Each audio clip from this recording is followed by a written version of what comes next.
Hola Federico, ¿cómo estás? Muy bien, Jorge. Hola, Encantado. ¿cómo estás, Cristian? Muy bien, excelente. ¿Y ustedes Estupendo. Pues bien, aquí tratando de encontrarnos con algo que llamamos palabras mutantes, palabras con energía transformadora, palabras cuyas formas hacen posible otras formas, palabras mutantes que vamos a tratar que nos muten el día, que nos muten la energía que traemos y que nos lleven a vivir la experiencia de mutaciones importantes, interesantes y trascendentes. ¿Qué piensan ustedes de palabras mutantes?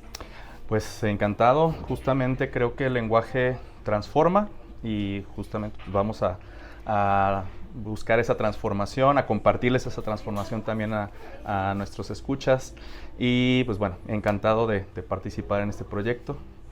Y aparte estamos en un lugar que tiene que ver mucho con el tema que vamos a tratar el día de hoy, que es los libros. Como pueden ver, estamos aquí rodeados de libros en Casa Impronta y vamos a estar haciendo esta revisión y este diálogo sobre la cuestión del libro, de cómo ha evolucionado. Aquí en Casa Impronta pues vamos a ver algunas formas no tan actuales de componer libros, pero sí que son parte de la tradición de la creación del mismo libro. Es decir, vamos a darnos cuenta cómo también lo que muta es una tecnología que siempre nos va conduciendo por las rutas de lo que llegamos a llamar la historia. La mutación es siempre histórica y es a donde vamos. Sí, totalmente. Así es. Bienvenidos. Y bueno.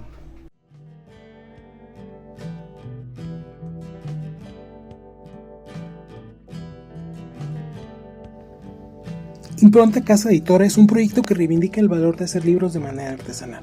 Fundada en 2014, la editorial apuesta por tirajes cortos y publicaciones que desafían lo convencional. En su imprenta taller, abierta al público, se rescatan las artes gráficas con tipos móviles y linotipia. Ahí, los visitantes pueden descubrir los secretos de la impresión tradicional. En su librería, se reúnen editoriales independientes de Iberoamérica con énfasis en literatura, arte y humanidades. En el patio central, bajo la sombra de un guayabo y un pirul de Brasil, está la barra del Café Diamante. Impronta se ubica en la calle Penitenciaría 414 entre Libertad y La Paz.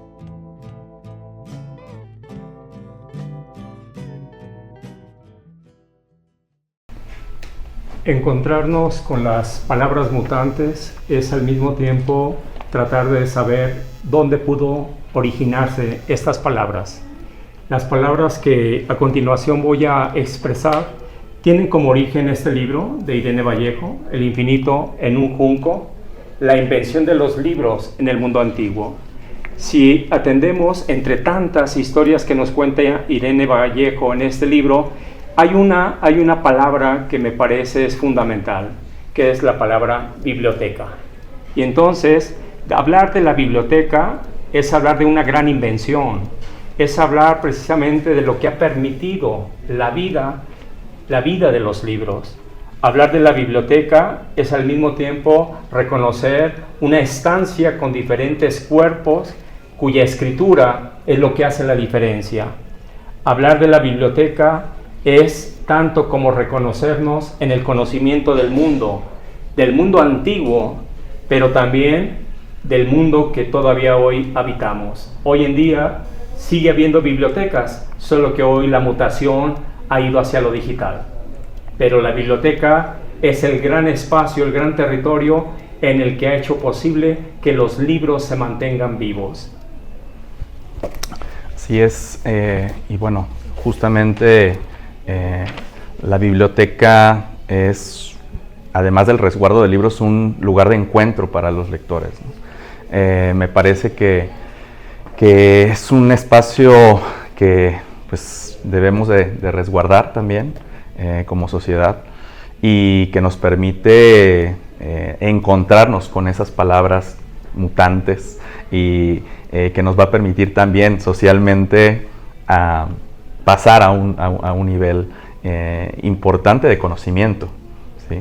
Y bueno, mencionas también la parte de la digitalización, y bueno, ahora tenemos también repositorios en torno a estas bibliotecas digitales donde en tu celular puedes tener acceso pues a una infinidad de libros también. Y es muy interesante lo que dices, Fede, de resguardar la biblioteca, ¿no? Porque a lo largo de la historia ha habido acontecimientos donde la cuestión de la biblioteca se vuelve como un espacio que puede peligrar, ¿no? Pensemos, por ejemplo, en la Biblioteca de Alejandría, o pensemos en espacios distópicos como lo que ocurrió en Fahrenheit 451, donde los libros tenían que quemarse, y que es algo que ha pasado también en la historia misma. Así que sí, es un espacio de encuentro el que debemos resguardar, porque imaginemos cuántas cosas no se han perdido en esas quemas, ¿no? Pensar, por ejemplo, ahorita en la Poética de Aristóteles, que la mitad no existe, de la parte de la comedia, no existe por esa quema, ¿no? Porque se pierden esos textos y ahí perdemos una parte de nosotros como humanos, o de conocimiento anterior, y pues debemos resguardar y tener presente que eso es algo que se puede morir de cierta forma, ¿no? Aunque también la cuestión de lo digital nos ayuda a ese tipo de resguardo, de mantener lo que ya tenemos e irlo aumentando, y también sirve para la comunicación, ¿no? Poder ahorita descargar un libro y poder estar inmerso en sus páginas nos ayuda mucho a conocer mucho más, ¿no? Como que ha sido un beneficio también esto de las bibliotecas digitales. Me llama mucho la atención lo que acabas de señalar, Cristian, lo de la quema de libros, porque efectivamente la quema de libros ha sido una práctica, no estoy seguro desde hace cuánto tiempo, pero sí ha sido una práctica, tanto así que, por ejemplo, en el libro que cité de Irene Vallejo, tomo ideas de este libro para decir esto, y cito mis palabras de un texto que escribí, que digo: en nuestros días, más que en la administración de libros, habría que pensar en la destrucción de libros, no ya como efectos de la censura, sino en relación con las dinámicas del mercado. En este punto, sabemos que los almacenes de las editoriales se han convertido en tanatorios. De acuerdo con Irene Vallejo, en España, en 2016, se publicaron 224 millones de libros, de los cuales casi 90 millones terminaron en el purgatorio. En otras palabras, la quema de libros ha aumentado proporcionalmente en relación con otras épocas y con otras maneras de ejercer la censura. Hoy es el mercado el que determina los millones de libros que han de ser quemados para obtener la pulpa del papel, sin la cual es imposible continuar editando y publicando libros. Entonces, estamos hablando de algo que es ciertamente en un primer momento escalofriante, porque hablar de millones de libros que son quemados, pues es hablar de tantos cuerpos que tenían tantos ecos, que tenían tantas resonancias, y que ¿a dónde fue todo eso? ¿A dónde se llevó toda esa energía, el fuego? Sí. Y también la cuestión de la censura es importante, ¿no? Ver por qué los libros se prohíben, o quién está prohibiendo esos libros y para qué. Qué es lo que quieren ocultar. Justamente en Estados Unidos el año pasado salió una lista de libros prohibidos en universidades, y encontramos títulos muy importantes en la cultura, ¿no? Y a lo largo de los años ha surgido esta cuestión de estar censurando libros, prohibiéndolos para que se difundan, solo para defender algunos intereses. Y ahí también estamos hablando quizá de libros que están siendo atentados, ¿no? O que están, pues sí, con esta constante forma de prohibición, o que va a desaparecer en algún momento, ¿no? Y caso contrario, pues ocurre que la gente se empieza a interesar más por estos libros y quiere saber por qué están siendo prohibidos, ¿no? Así que bueno, en parte es malo la quema, pero la prohibición o la censura también ayuda como en cuestiones publicitarias para el mismo libro, y que se siga produciendo y la gente lo siga consumiendo, aunque sea de manera clandestina, ¿no? Sí, mira, Borges plantea en un ensayo cómo es que un emperador chino mandó quemar todos los libros para convertirse en el origen, para que la historia hablara de él como el primero ¿no? Eso me resulta también interesante. Y volviendo al punto de la censura, yo siempre me pregunto sobre esas selecciones de libros y hasta de autores en algunos eventos, ¿no? Ferias de libro. Ciertamente conocemos a autores y autoras fabulosos, pero siempre me he preguntado, bueno, ¿qué pasa con esos autores, autoras, con esas obras que no nos llegan? Sí, que a lo mejor pueden estar en una biblioteca, pero que no hay esa promoción, difusión, esa apertura, esa visibilidad. y de cuánto no nos hemos perdido a lo largo de la historia, ¿sí? Y que a lo mejor pues las bibliotecas puede ser que tengan esos materiales, puede ser que no, puede ser también que por cuestiones editoriales, económicas, políticas, pues haya ese velo ante la gran cantidad de obras que hay, ¿no? O sea, tenemos un acceso muy limitado a las obras. Tal vez lo que voy a decir es más una invención de mi recuerdo que la verdadera historia. Pero si no estoy tan alejado de la verdad, que aunque la verdad tampoco es tan importante aquí, es cómo se sabe que el Quijote, digamos, durante la segunda parte del Quijote, que cobró mucha fuerza en términos de recepción, solamente duró unos cuantos años, es decir, durante el siglo, llamémosle así, XVII, pero luego el siglo XVIII quedó absolutamente en el olvido, y gran parte del siglo XIX también siguió en el olvido, hasta que de pronto ciertos autores franceses descubren al ingenioso hidalgo Don Quijote de la Mancha y entonces lo vuelven a revivir. Y parece ser que esa es una historia que se tiene en otros lenguajes. Pasa también con la música, es decir, muchas de las partituras que fueron escritas en tal o cual siglo, que se extraviaron y de pronto acababan apareciendo en alguno de los cajones o de los digamos, donde guardaban documentos importantes la nobleza. Ahí se han descubierto partituras muy importantes, por ejemplo, de Juan Sebastián Bach y de otros, ¿no? Sí, y es muy curioso ese fenómeno de encontrar cosas después, ¿no? Por ejemplo, este libro de El poder de las historias de Martin Puckner habla de la epopeya de Gilgamesh, que la epopeya de Gilgamesh es un texto muy antiguo, encontrado en tablillas, muy recientemente, ¿no? No recuerdo si fue en el siglo XVIII, XIX, cuando se encuentran estas tablillas de Mesopotamia y se empieza a distribuir esta historia de la epopeya de Gilgamesh, que pues ahora es una de las grandes epopeyas junto a la Ilíada y la Odisea, ¿no? Entonces hay muchos casos donde desaparecen estos libros o estas creaciones, no solo literarias, sino también artísticas, como en la música, como en la pintura, también pinturas desaparecidas que de repente se encuentran y empiezan a tener repercusión en este momento, ¿no? Así que pues sí, son estas serendipias también, ¿no? De que nos encontramos. Bueno, ahí en este caso tú estás diciendo algo que es sumamente importante de destacar.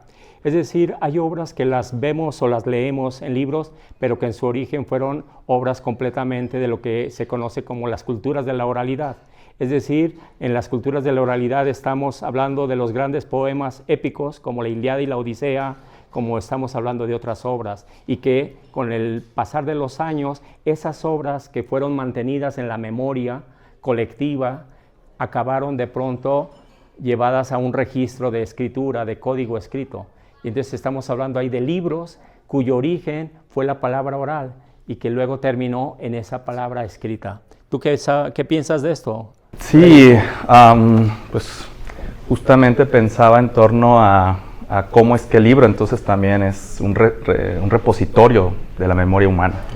En cualquier ámbito, la literatura, por supuesto, a partir de sus esquemas, de sus estructuras, y pues bueno, planteaba hace un momento el libro como un vehículo, ¿no? Que trasciende geografías, trasciende tiempos, y que bueno, Ulises Carrión en El arte nuevo de hacer libros, pues justamente hace por ahí un giro, un parteaguas a partir de cómo ver el libro, o se veía el libro, de acuerdo con su postura, solamente como un vehículo, y él plantea un arte nuevo de hacer libros a partir de ver el libro también como parte de esa forma de transmisión, el libro como un objeto que ya no solamente es un vehículo, sino que la hechura misma, los materiales, la estructura, pues también transmiten una idea, ¿no? Y con ello pues se trascienden además otros aspectos, inclusive ya no se queda solo en las palabras, sino que los signos y otros lenguajes, texturas, sonidos, etcétera, se pueden también transmitir, resguardar y formar parte de esa memoria aún más diversa que nos permite pues el libro en sus diferentes formas, ya sea en papel, la forma digital y pues tantas. Justamente creo que lo digital nos lleva a entablar diálogos con otras maneras de lectura y también con una apertura a que el libro transporte, insisto, sonidos, texturas, imágenes, etcétera. Sí, de hecho, hablando del texto digital es tanto como hablar precisamente de lo más efímero, de pronto, de lo que ya no se toca, de lo que ya no se huele, de lo que parece que ya no es permanente, sino de algo que está en un instante de desaparecer, ¿no?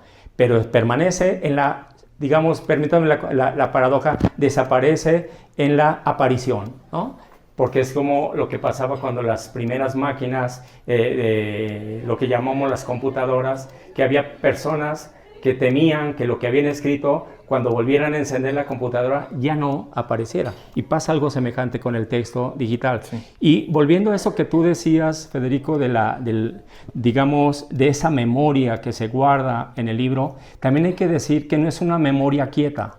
Es decir, nosotros podemos leer libros de otros siglos y supuestamente estamos atendiendo lo que ocurrió como parte de esa memoria, pero que nuestros signos de entendimiento son distantes de esa hechura de pensamientos, de ideas, de valores, de atributos, de la existencia de aquella época. Es decir, es una memoria con sus múltiples formas de guardarla en el cada quien y en cada época, ¿no? Sí, parecería paradójico incluso que algo que fue muy lejano y que no tiene tanta cercanía con nosotros nos esté diciendo cosas de nosotros, ¿no? Borges, por ejemplo, decía que la literatura se resumía a 3 temas grandes, que era la vida, la muerte y el amor. Y de afuera de eso, pues ya lo demás era accesorio, pero los libros y la literatura y este tipo de expresiones nos ayuda a conocer no solo cómo se pensaba, sino también cómo nosotros podemos pensar, ¿no? Porque se van reciclando las historias y van siendo parte de nosotros, de otros tiempos, pero nos van diciendo siempre algo, ¿no? Como si fuera un fantasma que estuviera deambulando ahí y que nos estuviera recitando como a manera de eco aquello que pasó antes, pero que también está pasando ahora, ¿no? Así que hay una relación directa o indirecta con el pasado y con la sociedad misma, ¿no?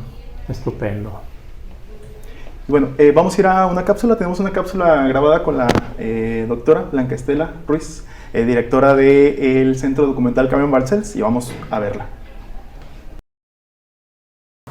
Buenas tardes, soy Blanca Estela Ruiz Zaragoza, coordinadora del Centro Documental de Literatura Iberoamericana Carmen Balcells.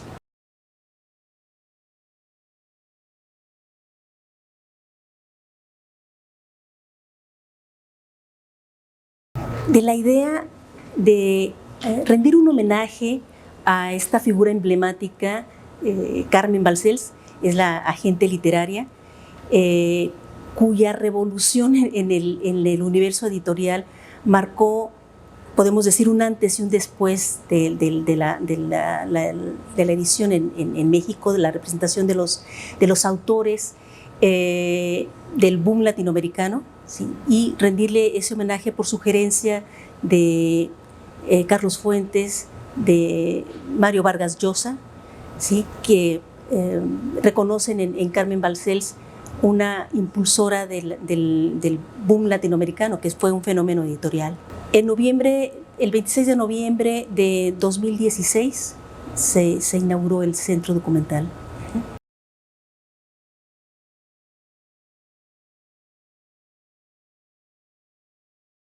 Es gestionar, preservar, difundir un acervo lo más completo posible de la literatura iberoamericana de los siglos XX y XXI, y poner este acervo, esta colección, al servicio de estudiosos de la literatura, de lectores de la literatura iberoamericana.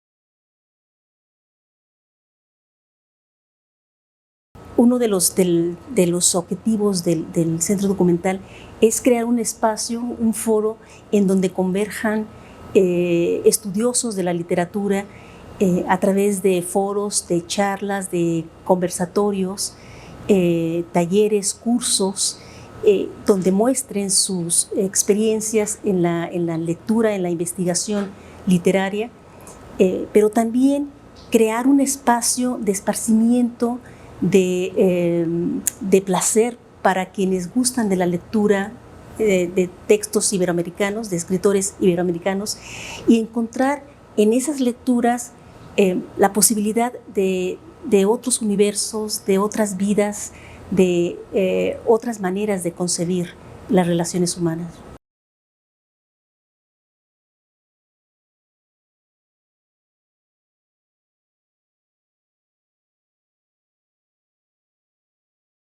El acervo, la colección, está enfocada en la literatura iberoamericana de los siglos XX y XXI. Dentro de esta colección tenemos dos fondos importantes, uno de ellos marcados en el lomo de los libros con una línea roja, son los autores, autoras representados por la agencia Carmen Balcells, la agencia literaria Carmen Balcells. Y otro fondo, que es el Fondo Jalisco, en las letras, marcados con un círculo naranja en sus lomos.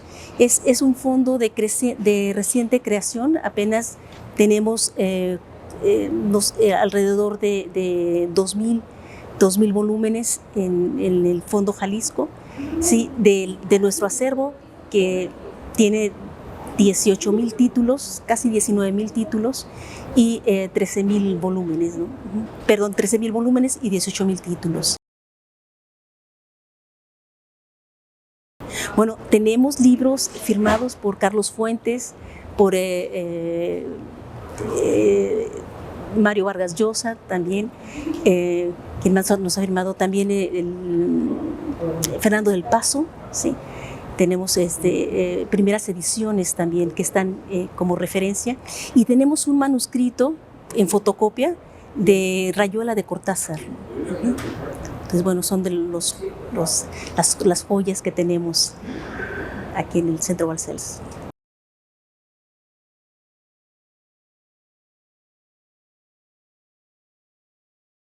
Sí, sobre todo por los estudiantes de la licenciatura en letras y en escritura creativa. Sí, vienen y consultan los libros.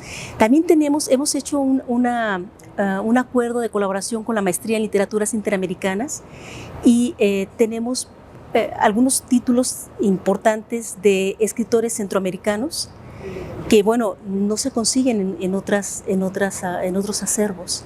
También nos congratulamos de este logro de tener libros que no todas las bibliotecas de la ciudad lo tienen, ¿no?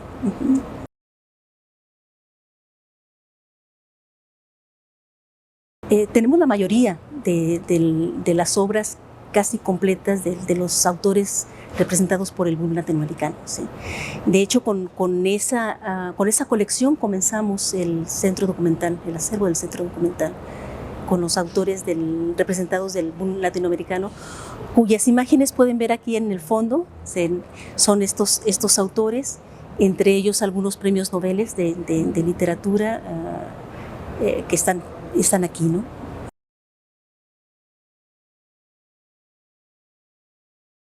Estamos abiertos de lunes a viernes en un horario entre las 8 de la mañana y las 6 de la tarde, ¿sí?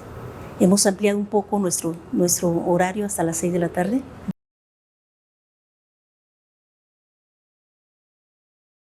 Pueden contactarnos a través de nuestra página web, también por redes sociales, correo electrónico, ¿sí? Y el teléfono, tenemos un teléfono fijo también, ¿sí? Y por allí pueden contactarnos y solicitar servicios bibliotecarios.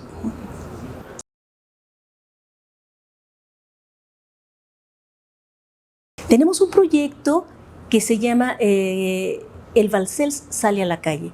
Se trata de podcasts en donde se graban pequeñas cápsulas de autores, semblanzas de autores y de obras literarias, y estas las mandamos al transporte público de Urbans, que son las alimentadoras de la línea 1 del tren ligero. Entonces, entre una estación y otra escuchan los usuarios algunas grabaciones, algunos fragmentos de obras literarias, ¿sí? El derrotero cubre alrededor de 12 colonias del norte de Zapopan.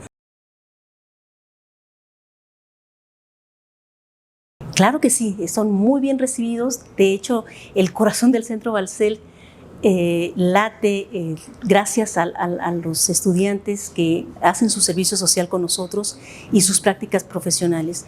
Dentro del servicio social hay una gama muy amplia de posibilidades de proyectos a los que se pueden sumar en cada una de las áreas que conforman el centro documental, desde el desarrollo de colecciones, la selección de obras, de títulos para la adquisición, en tecnologías, en la grabación de los podcasts, de proyectos de multimedia también, y para las prácticas profesionales, la generación de contenidos, talleres, cursos.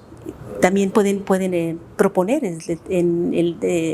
un taller sobre una temática particular, y apoyamos mucho a los que están generando tesis, a los que están haciendo investigación, y pueden liberar una práctica profesional con la escritura de un artículo, de un ensayo, con la tesis, ¿sí? Les acompañamos con servicios bibliotecarios, la adquisición de la bibliografía básica para sus tesis. Entonces, bueno, hay muchas posibilidades y son todos muy bienvenidos. Pues son todos muy bienvenidos a esta su casa, que es el Centro Balcells. Aquí encontrarán un acervo muy especializado en literatura iberoamericana de los siglos XX y XXI. También tenemos libros de referencia y tenemos libros de crítica, de teoría literaria, que pueden acompañar con sus investigaciones y estudios sobre la literatura iberoamericana contemporánea.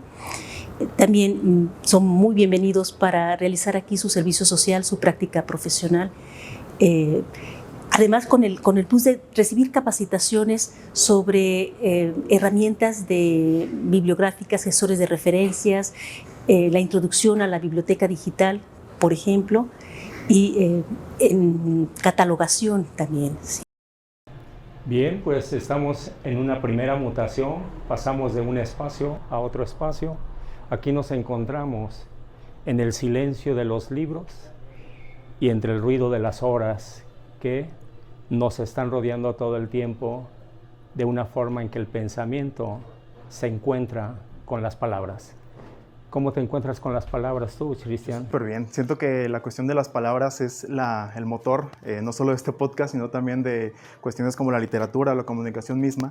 Pues las palabras han sido como la forma de transmitir conocimiento, de transmitir lo que pensamos y sentimos, y está rodeado de libros donde encontramos palabras muertas, por así decirlo, palabras que están ya impresas, de autores que hace muchos años que desaparecieron o que incluso están vivos actualmente, pues nos llena de muchas formas de pensar y de conocimiento, ¿no? Y bueno, pues yo me siento súper contento de estar rodeado de libros, ¿no? Que es lo que nos mueve aquí, estar aquí. ¿Qué haces tú con las palabras, Federico?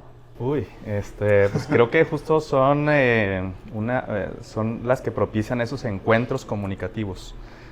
Nos permiten entablar conexiones con otras personas, y el libro, pues justamente es visto de alguna manera como un vehículo para ello, ¿no? Que además transita tiempos, transita por otras barreras, hasta geográficas.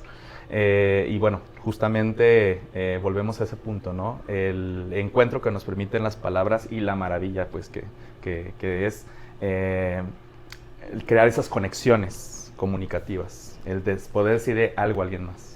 Ahora que ya han hecho referencia clara al libro, ¿estarían de acuerdo que el libro vendría a ser una especie de caja de resonancia?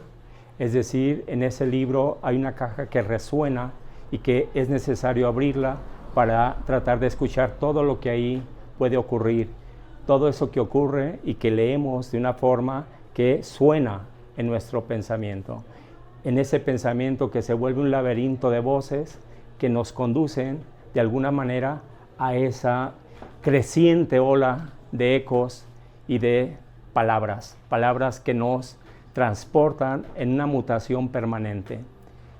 ¿Están de acuerdo que el libro es una caja de resonancia? Es que es una caja de resonancia porque, aparte de que resuena en la actualidad y con nosotros mismos en este espacio y en este momento, resuena a través del tiempo.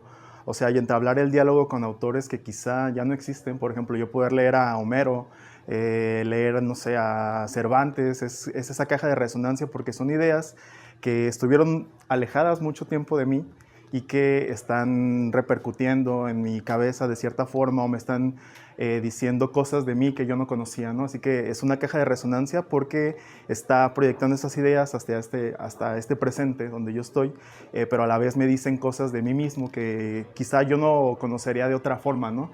Quizá con la experiencia, con conocer el mundo, pero aquí yo conozco un mundo que no fue mío o que fue distinto y que me ayuda a entenderlo de otra forma, ¿no? No sé, ¿tú qué piensas, Fede, de esta caja de resonancias? Coincido, y es que, vaya, uno va evolucionando y el tener contacto con el libro, con cualquier libro, nos permite mutar, cambiar, no ser los mismos. Y justamente es algo que comento con mis estudiantes, en el sentido de que toda obra se mantiene como clásica, porque no es leída de la misma forma, ¿no? Porque vamos evolucionando como raza humana, como personas, e inclusive leyendo una misma obra días, meses, años después, ya es otra lectura. Sí. También mutamos a partir de esas lecturas. Sí, de alguna forma la resonancia vendría a ser precisamente ese eco que aparentemente repite, pero que en realidad lo que repite nunca es lo mismo, porque siempre te hace experimentar algo distinto que se va yendo como el eco de una manera que pareciera que desaparece, pero que no nos damos cuenta hasta qué punto queda la impronta dentro de nosotros, cómo esos ecos van guardándose como una memoria de existencia, ¿no? Y digamos que entonces en este sentido, cuando ustedes abren un libro, ¿qué es lo que primero les interesa abrir del libro? Es decir, ¿se van a la introducción o se van al índice o se van al azar, abren el libro y a donde llegue la mirada? ¿Cómo abres tú un libro? Es una pregunta interesante. Habrá que pensar primero si el libro está totalmente cerrado, ¿no? Y si puedo abrirlo. Por ejemplo, acá tenemos un montón de libros cerrados con plástico y lo primero que vería pues sería la portada. La portada creo que es la primera entrada al libro. Ver el autor, ver por ejemplo si predomina el título es decir, que el título esté más grande, la tipografía a diferencia del autor, o al revés, incluso si el nombre del autor está en tipografía más grande y el título en minúsculas, o más pequeño. Y pues quizá después ir a la parte trasera, encontrar la sinopsis de qué trata el libro, ver si me atrapa algo de ahí.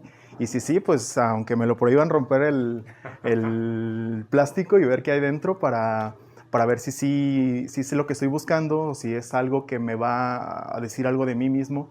Y después repasar páginas, ¿no? Encontrar frases, como esas personas que abren un libro y en la página que sea van detectando alguna frase y ver qué les dicen de ellos mismos, ¿no? Creo que ese proceso de estar explorando el libro, incluso sin leerlo tal cual de principio a fin, irlo hojeando y ir encontrando cositas, estas serendipias que de repente nos encontramos, es como muy nutritivo para el alma, ¿no? Estar explorando el libro mismo. Claro, pues yo diría que depende mucho del libro. Hay libros que me capturan por la portada, libros que me capturan pues, a partir de buscar en el índice, si es que voy buscando algo en particular. Igual me gusta pasar las páginas rápido para ver si hay algo. Bueno, a mí me gusta mucho la parte visual, entonces si hay algo que rompa con la linealidad, me llama la atención y entonces empiezo a hurgar un poco más en el libro. A veces me voy a la contraportada. Es muy diverso. Creo que cada libro tiene su identidad y justamente pues aquí en Casa Impronta pues nos encontramos con maravillas editoriales en donde el juego tipográfico, el material también, yo suelo a veces conseguir libros, buscarlos, comprarlos por el mero hecho del objeto, de la belleza del objeto, la materialidad, la tipografía, a veces sin buscar necesariamente algo en el contenido. La forma también nos dice mucho, ¿no? Entonces, muy diversa mi manera de encontrarme con los libros. Y también hay que considerar que el libro pues es un artefacto nuevo, ¿no? O sea, en apariencia nuevo. Antes las cuestiones escritas no aparecían como en un libro, no era un pergamino, era estos rollos, un papiro, por ejemplo, unas tabletas, incluso con cera que se escribían, era otra forma de comunicar algo, y el libro pues es totalmente cómodo, ¿no? Podemos estarlo hojeando y es algo que podemos almacenar en un espacio que va a estar ahí presente y que no va a ser incómodo de leer, ¿no? Como los rollos enormes que antes se leían como tal. Así que pues es algo práctico, por así decirlo. Bueno, tú estás pensando en el libro que estamos viendo. Sí, sí, sí. Pero si nos vamos al libro de allá de antes del siglo XV, antes del siglo XIV, había que tener mucha fuerza. Cargar un libro antes del siglo XIV había que tener mucha fuerza. Por eso los libros los tenían que abrir sobre ciertos muebles, porque era casi imposible soportar un libro por mucho tiempo. Entonces estamos diciendo que los libros también han ido modificándose en su peso, en su condición de lectura, y esto me lleva a una situación histórica que es antes del siglo IV, después de Cristo, de nuestra era. Antes del siglo IV los libros se leían, o los textos se leían en voz alta. Es decir, las personas de aquellas épocas suponían que la única manera de saber que de veras te estaba diciendo el libro, el texto o algo, era haciéndolo en voz alta. Y es después del siglo IV cuando de pronto se descubre que el libro podía ser leído en silencio.